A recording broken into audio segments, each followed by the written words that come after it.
अस्सलाम वालेकुम दोस्तों, की हाल चाल है? ठीक ठाक हो? उम्मीद करने ठीक ठाक होवोगे।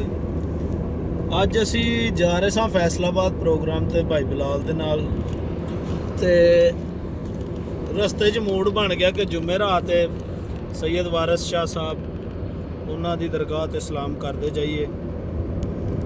ਤੇ ਹੁਣ ਅਸੀਂ ਉਧਰ ਨੂੰ ਜਾ ਰਹੇ ਹਾਂ।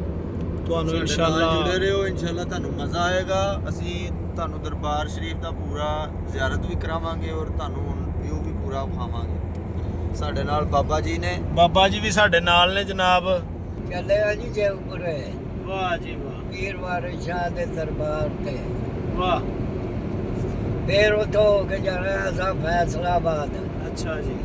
ਪਹਿਲੋਂ ਜਾਣਾ ਪੀਰ ਵਾਰਿਸ ਸ਼ਾਹ ਦੇ, ਅੱਛਾ ਫਿਰ ਜਾਣਾ ਫੈਸਲਾਬਾਦ। ਠੀਕ ਜੀ ਹੋਰਾਂ ਕੋਲੋਂ ਇੱਕ ਗੱਲ ਨਾ ਸੁਣੀਏ।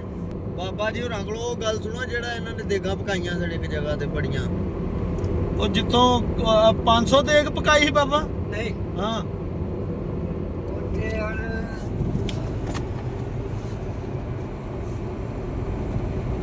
65 ਮਣ ਚੌਲ ਤੇ 65 ਮਣ ਗੋਸ਼ਤ। ਉਹ 65 ਮਣ ਚੌਲ ਤੇ 65 ਮਣ ਗੋਸ਼ਤ। ਹਾਂ, ਅੱਛਾ। ਇਹ ਸੀ ਗਮਗੋਲ ਸ਼ਰੀਫ ਘਵਾਟੋ ਗਾਂ ਅੱਗੇ ਅੱਛਾ ਜੀ, ਦਰੇ ਕੋਲ। ਠੀਕ ਹੈ। ਤੇ ਬਾਬੇ ਤਜੀਦ ਸ਼ਾਹ ਜਿੰਦਾ ਪੀਰ ਦਾ ਲੰਗਰ ਸੀ। ਅੱਛਾ ਜੀ। ਇਹ ਰਾਤ ਪੱਕਾ ਸੀ ਜੀ ਉੱਥੇ। ਸਭ ਤੋਂ ਬਹੁਤਾ ਲੰਗਰ ਉੱਥੇ ਪੱਕਾ। ਜ਼ਿੰਦਗੀ 'ਚ ਤੁਸੀਂ ਸਭ ਤੋਂ ਬਹੁਤਾ ਉੱਥੇ ਪਕਾਇਆ? ਉੱਥੇ ਪੱਕਾ। ਇੱਕੋ ਰਾਤ 'ਚ? ਨਹੀਂ, ਸ਼ਾਮ ਨੂੰ 8 ਵਜੇ ਲੱਗਿਆ, ਸਵੇਰ ਸੂਰਜ ਦੀ ਟਿੱਕੀ ਨੂੰ ਸਭ ਕੁਝ ਖਾਇਆ। ਤੇ ਹੁਣ ਲੋਕਾਂ ਨੂੰ ਦੱਸੋ ਕਿ ਅਸੀਂ ਨਾਈ ਆ ਤਾਂ ਪਕਾਇਆ ਸੀ। ਭਾਈ ਨਾਈ ਸਾਦੇ ਪਕਾਇਆ ਹੀ ਕਿ ਅਸੀਂ ਹੋਰ ਕੌਣ ਸਾ? ਹਾਂਜੀ। ਨਾਈ ਲਓ ਸੀ। ਜੀ, ਬਾਬਾ ਜੀ ਹੋਰੀ ਨਾਈ ਨੇ ਤੇ ਜੱਦੀ ਪੁਸ਼ਤੀ ਨਾਈ ਨੇ। ਇਹਨਾਂ ਜਨਾਬ ਇਹਨਾਂ ਦਾ ਜਿਹੜਾ ਸਭ ਤੋਂ ਜ਼ਿਆਦਾ ਇੱਕ ਦਿਨ ਵਿੱਚ ਪਕਾਉਣ ਦਾ ਰਿਕਾਰਡ ਹੈ ਉਹ 65 ਮਣ ਚੌਲ ਤੇ 65 ਮਣ ਗੋਸ਼ਤ। ਰਾਤੋਂ ਰਾਤ ਬਾਬਾ ਜੀ ਪਕਾ ਲਿਆ ਸੀ। ਰਾਤੋਂ ਰਾਤ ਪਕਾ ਵਾਹ ਲਈ। ਜੀ ਵਾਹ। ਤੇ ਥੱਕੇ ਨਹੀਂ ਸੀ ਉਦਣ? ਕਕੜਾਂਗੇ ਗੋਸ਼ਤ ਖਾਦਾ ਵੀ ਸੀ? ਨਹੀਂ, ਨਹੀਂ ਖਾਦਾ? ਨਾ ਖਾਦਾ ਹੀ ਨਹੀਂ ਗਿਆ। ਖਾਧਾ ਕਿਉਂ ਨਹੀਂ? ਨਹੀਂ ਖਾਦਾ ਗਿਆ। ਖਾਧਾ ਹੀ ਨਹੀਂ ਗਿਆ? ਨਹੀਂ। ਸਵਾਦੀ ਨਹੀਂ ਬਣਾਇਆ? ਹਾਂ, ਸਵਾਦੀ ਨਹੀਂ ਬਣਾਇਆ? ਨਹੀਂ, ਸਵਾਦ ਵੀ ਸਭ ਕੁਝ ਹੀ। ਅੱਛਾ। 20 ਕਿਲੋ ਚੌਲ ਪਾਈ ਜਾਣ, 20 ਕਿਲੋ ਹੀ ਗੋਸ਼ਤ ਪਾਈਦਾ ਸੀ। ਬਿਰਿਆਨੀ ਪੱਕੀ। ਹਾਏ ਓਏ, ਕੀ ਬਾਤ। ਵੇਖੋ ਜੀ, 5-6 ਤਰੀਕ ਤੱਕ ਅੱਲਾ ਨੂੰ ਮਨਜ਼ੂਰ ਹੋਇਆ ਤੇ ਚਲੋ ਅੱਲਾ ਕਰੇ। 6 ਤਰੀਕ ਨੂੰ ਸਾਨੂੰ ਯਾਦ ਰੱਖੋਗੇ ਉੱਥੇ ਜਾ ਕੇ? ਇਨਸ਼ਾਅੱਲਾ। ਬੱਸ ਤੇ ਜਾਣਾ, ਕਾਰ ਤੇ ਜਾਣਾ ਜੇ? ਵੇਖੋ ਜੀ, ਕੋਈ ਪਤਾ ਨਹੀਂ ਤੁਹਾਂ ਕਾਹਦੇ ਤੇ ਕੱਢਣਾ। ਨਹੀਂ, ਤੂੰ ਹਾਂ ਅੱਗੋਂ ਕਾਹਦੇ ਤੇ ਜਾਣਾ 에어ਪੋਰਟ? ਅੱਗੋਂ ਜਹਾਜ਼ ਤੇ। ਕਾਹਦੇ ਤੇ? ਹਜਾਜ ਤੇ। ਜਹਾਜ਼ ਤੇ? ਅੱਗੋਂ ਜਹਾਜ਼। ਲਓ ਜੀ, ਬਾਬਾ ਜੀ ਹੋਰੀ ਕਹਿੰਦੇ ਨੇ ਅੱਗੋਂ ਅਸੀਂ ਜਾਣਾ ਹਜਾਜ ਤੇ। ਠੀਕ ਹੈ ਜੀ। ਤੇ ਜਨਾਬ ਤੁਹਾਨੂੰ ਹੁਣ ਪਹੁੰਚ ਕੇ ਉੱਥੇ ਦਰਬਾਰ ਸ਼ਰੀਫ ਦਾ ਵਿਊ ਵਿਖਾਉਂਦੇ ਆ ਤੇ ਇਨਸ਼ਾਅੱਲਾ ਮਜ਼ਾ ਆਏਗਾ ਤੁਹਾਨੂੰ। ਆ ਗਏ ਜੀ ਹਰਨਮਨਾਰ ਸਟੇਸ਼ਨ, ਛੱਡਿਆ ਹੋਣਾ ਜੀ ਐਗਜ਼ਿਟ। ਬਾਬਾ ਜੀ ਹੋਰਾਂ ਨੇ ਅਲੀਪੁਰ ਸੈਦਾਂ ਸਟੇਸ਼ਨ ਦਾ ਤੇ ਵਿਜ਼ਿਟ ਕਰਾ ਛੜਿਆ ਸੀ। ਹਾਂ ਬਿਲਕੁਲ। ਤੇ ਹੁਣ ਇਹਨਾਂ ਦੇ ਨਾਲ ਹੀ ਅਸੀਂ ਅੱਲਾ ਕਰੇ ਤੇ ਪਹੁੰਚ ਚੱਲੇ ਆ ਵਾਰਿਸ ਸ਼ਾਹ ਸਾਹਿਬ ਹੋਰਾਂ ਦੇ ਦਰਬਾਰ ਤੇ। ਕਰ ਸਫਰ ਮਦੀਨੇ ਦਾ ਹਰ ਵਾਰ ਬੜਾ ਸੋਹਣਾ। ਹਾਏ ਹਾਏ ਸੁਭਾਨ ਅੱਲਾ। ਬਾਬਾ ਜੀ ਹੋਰੀ ਜਨਾਬ ਦੂਸਰੀ ਦਫਾ ਚੱਲੇ ਨੇ ਉਮਰੇ ਤੇ ਅੱਲਾ ਖੈਰ ਖਰੀਅਤ ਨਾਲ ਇਹਨਾਂ ਨੂੰ ਪਹੁੰਚਾਏ ਤੇ ਖੈਰ ਖਰੀਅਤ ਨਾਲ ਲਿਆਏ। ਲੱਗ ਰਿਹਾ ਕਿ ਅਸੀਂ ਪੀਰ ਸਾਹਿਬ ਦੇ ਦਰਬਾਰ ਸ਼ਰੀਫ ਦੇ ਕੋਲ ਆ ਗਏ ਹਾਂ। ਲੱਗ ਨਹੀਂ ਰਿਹਾ ਜਨਾਬ, ਅਸੀਂ ਆ ਗਏ ਆ। ਥੋੜਾ ਹੀ ਰਹਿ ਗਿਆ।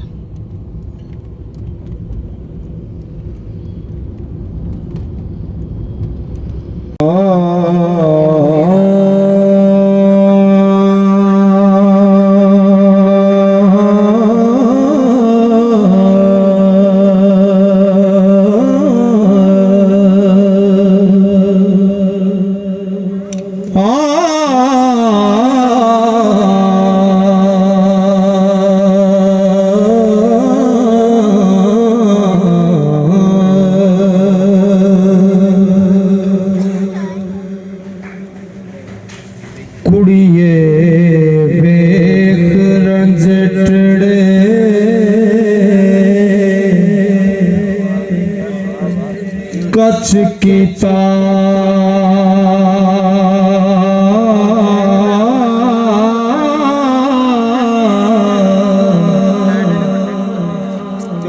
पेट जुदा खोल पसार आई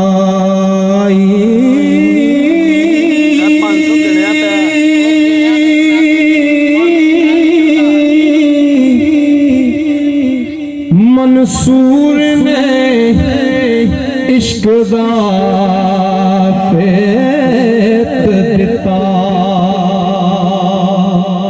हो ओनू तुरत सोले ते झाड़िया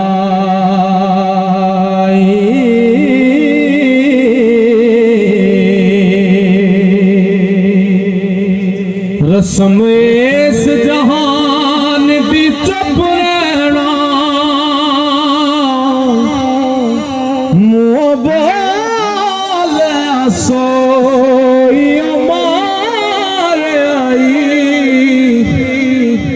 तोते बोल के पिंजरे कैद होए हो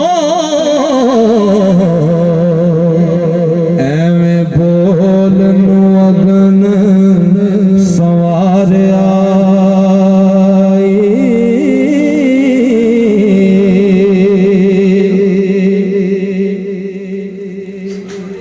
जिन्ना इश्क दे खपत नू ज़ब्त कीता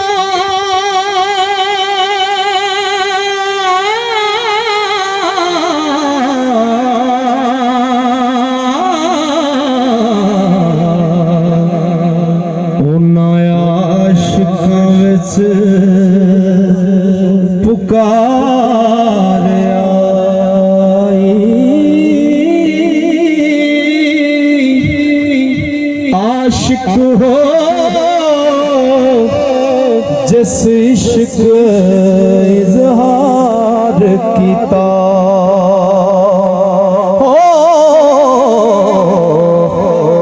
ओनू विच मैदान दे छाड़िया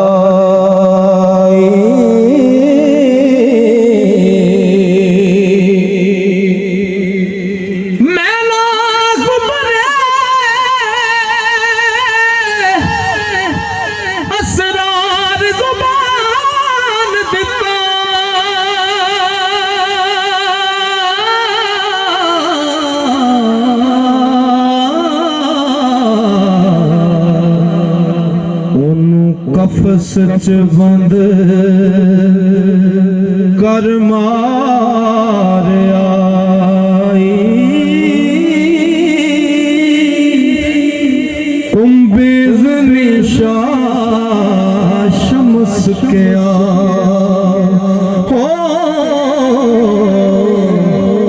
ओदा खले दा चम उतारिया